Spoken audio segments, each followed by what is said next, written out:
Well, you mentioned there about your new single Rocket Boy, which has taken the internet by storm. It's been around YouTube, it's flown around on MySpace.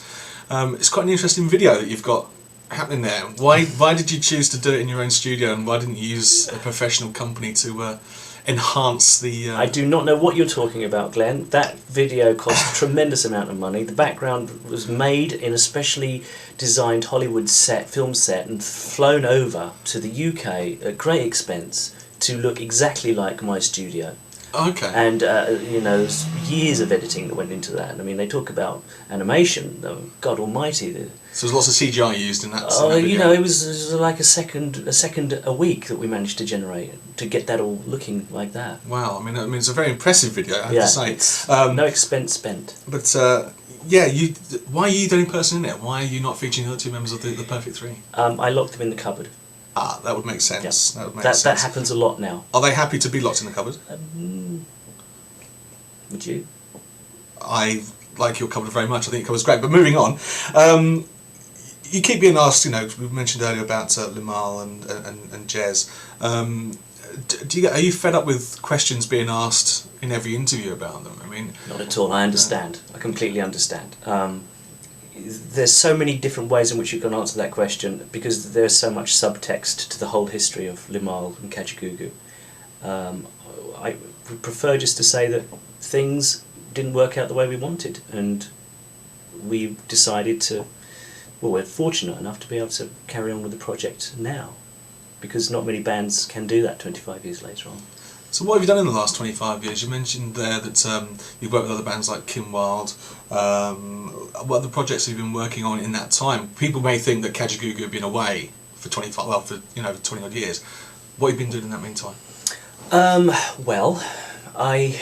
After Kajagoogoo split up in 1985, I had to really think about what I was going to do for the rest of my career, because I always saw myself as a career player, and that's the only reason I really got into the music industry in the first place, to be a musician.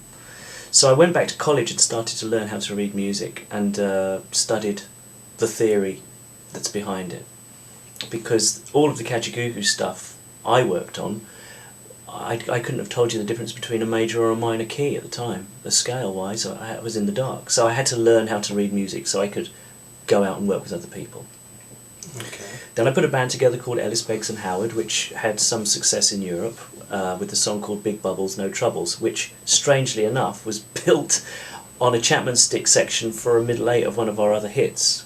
So I always thought that section of Turn Your Back on Me was too good not to be reused, so I recycled it and had a number 16 hit in Germany and a number 20 hit in Holland. I think it got to 41 in the UK, just outside the top 40, and we were very unfortunate because if it had gone one position higher, we would have had Top of the Pops, and maybe it would have been a bigger hit or a hit in UK. So that took me up to the into the 90s. Then after that, I started working with lots of other musicians, people like Seal for a very short period of time, Steve Howe from Yes.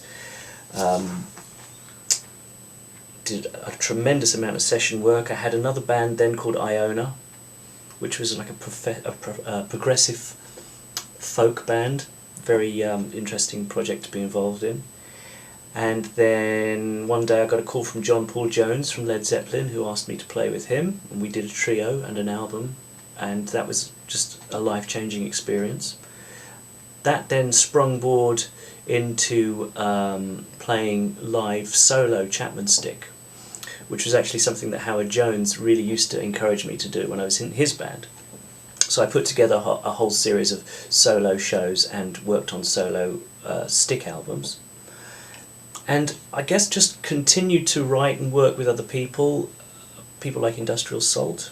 There's a band that Steve and I put together, and we had a hit in Japan with that. And the cycle has come round to us all working together on Kajagoogoo, so it's been all points in between, you might say. Yeah. You mentioned again the Chapman stick. Now, being fortunate enough to sort of see yourself play Chapman stick live, I know what Chapman stick is, but I guess there's going to be a lot of people out there who are not in the industry circles who don't know what Chapman stick is. Can you just elaborate on what it is, what it does, and what you do with it? The Chapman stick is a 10-stringed self-accompanying instrument split in fourths and fifths. It also has MIDI capability, so you can play bass lines, lead guitar and chordal shapes at the same time, trigger synthesizers. So you're actually doing three people's job at the same time. But I haven't been fortunate enough to be paid 3 times the wage yet. And 3 times the royalties. No.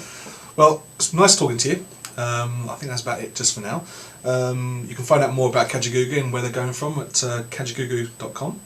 And anything you'd like to say cheerio to anybody? And I just love you, Glenn, and look forward to our first child together. well, the first child is imminently due, and that's about it, really.